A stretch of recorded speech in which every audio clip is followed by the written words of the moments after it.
travels to Thailand, one of my favorite dishes to taste whenever I see street vendors is pad thai. And one of the wonderful things about pad thai is its textures, its flavors, its colors. Beautiful balance between the sweet, sour, salty, bitter, and spicy notes. In this video, I'm going to show you how to make this dish the classic way.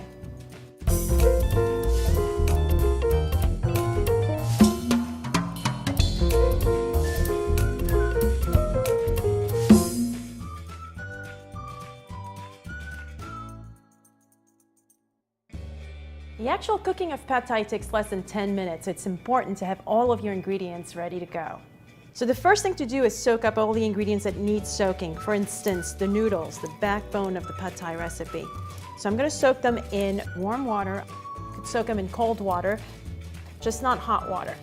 Hot water will cook the noodles, which you don't want to do. Soak them until they're pliable. The next thing we're soaking are the shrimp. These are dry shrimp, and they're really used for seasoning more than anything. Just seasoning, and they have a salty flavor. You're gonna be soaking them about 20 minutes. And it's important when you're choosing the shrimp at the market to look for something that's orange-pink in color, really meaty with less shell. Just look for something that's plump like this and just a beautiful bright color. The main protein in pad thai is pressed tofu. You can tell it's pressed about, I would say, maybe 3/4 of an inch thick, and all the water has literally been pressed out of it. So the texture is a little bit chewy, and it's a great thing for when you're doing stir fries because it retains the texture even when it doesn't break apart in the wok. Here what we're going to do is just slice the tofu, and I'm using a cleaver, but use anything you want. Chef's knife is quite all right. There we go. The next thing we're going to do is put together the sauce, the seasoning. This is where we're really balancing the flavors between sweet, salty, and sour. 3 notes so far. We'll be adding bitter and spicy later on. Main ingredient here is palm sugar. Palm sugar is from the coconut palm tree. And what we're going to do is break it up a little bit. It comes as a paste or in little blocks, but either version will work. To this, I add tamarind concentrate, and that gives the sour note to the recipe.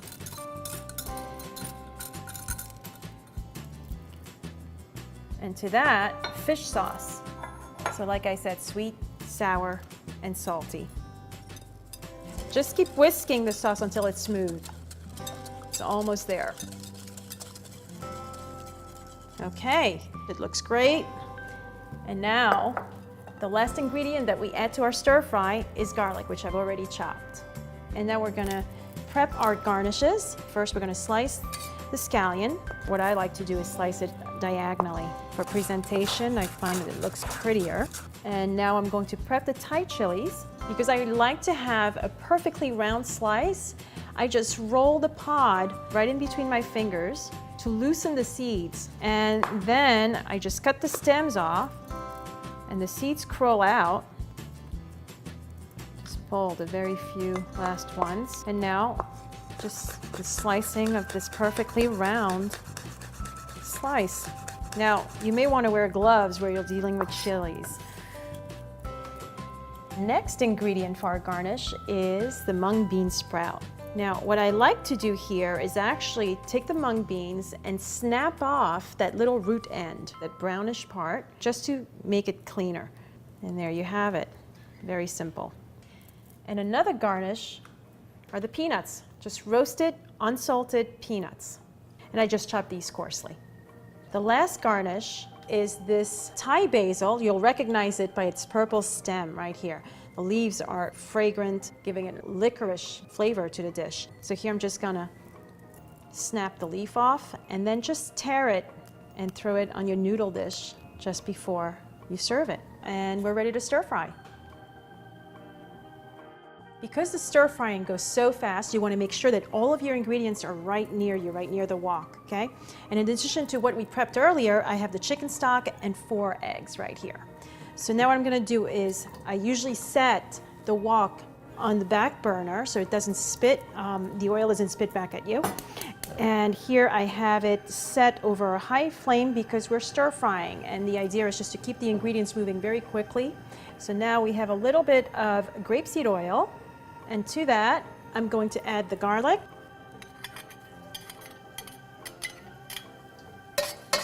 And we're going to stir fry that until it's slightly golden. And just as it's about to turn, you can see it's a little golden here on the edges. I'm going to just stir it a little bit. I'm going to add the shrimp. Here we go. Stir fry that until fragrant. What I'm trying to do is really just bring out the flavors here.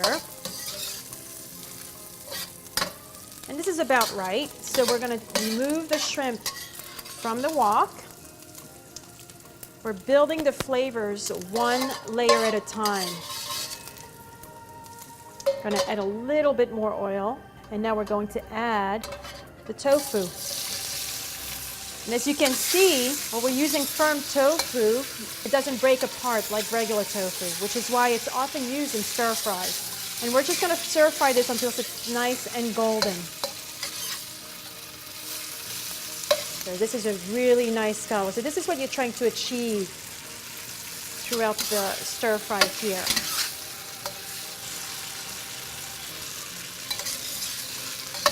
And this is about right. So now we're going to move on to the next ingredient.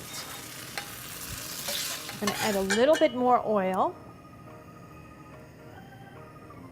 Just going to swirl this around a little bit. And now we have our eggs.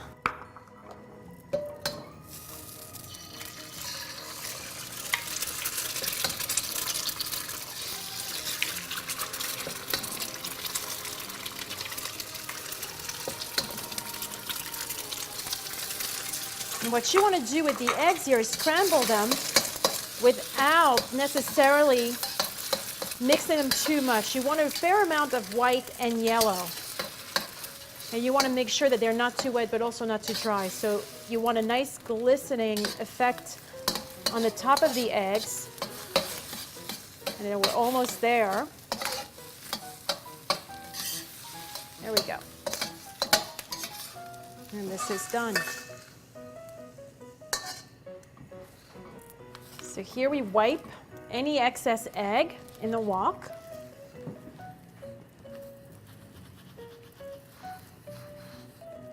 And we're ready to move on to the next step. So again, we're going to add oil and then this beautiful sauce of tamarind, fish sauce, and palm sugar. And now the chicken stock. And to this, we're ready to add the noodles now. They're nice and soft, beautifully pliable. And all we're doing here is just draining them loosely. It's okay if a little water goes back into the wok. It's good right now. And now this is going to cook for about, let's say 4 to 5 minutes, absorbing all of the liquid and really building that beautiful flavor into the noodle itself. So now the noodles have absorbed most of the liquid. It still has a little bit more to absorb, but right now is about the right time to incorporate the shrimp with garlic and the tofu.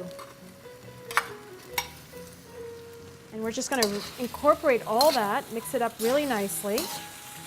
And as you can see, the noodles are continuing to absorb the remaining liquid. And at the same time, what we're doing is really moistening the tofu and the shrimp. The noodles are beautiful right now. And I believe we're ready to serve.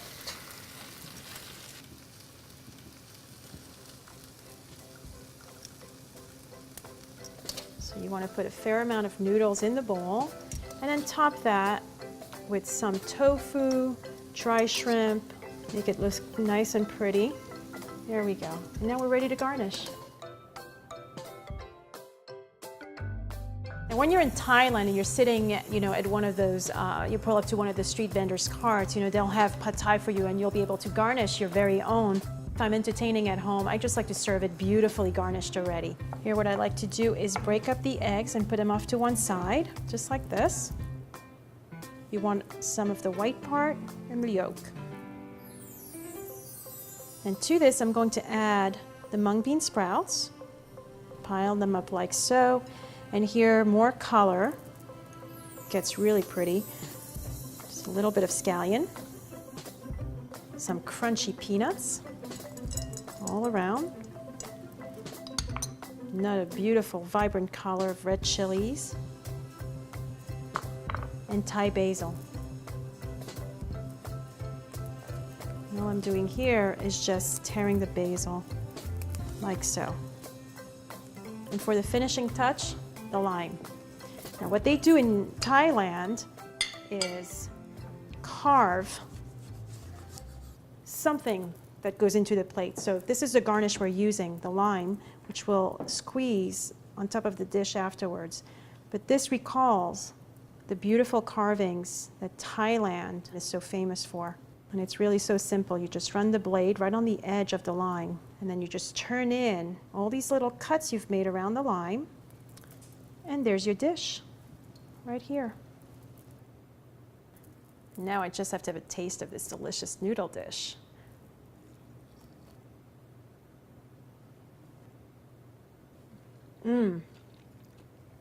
This is exactly what we wanted.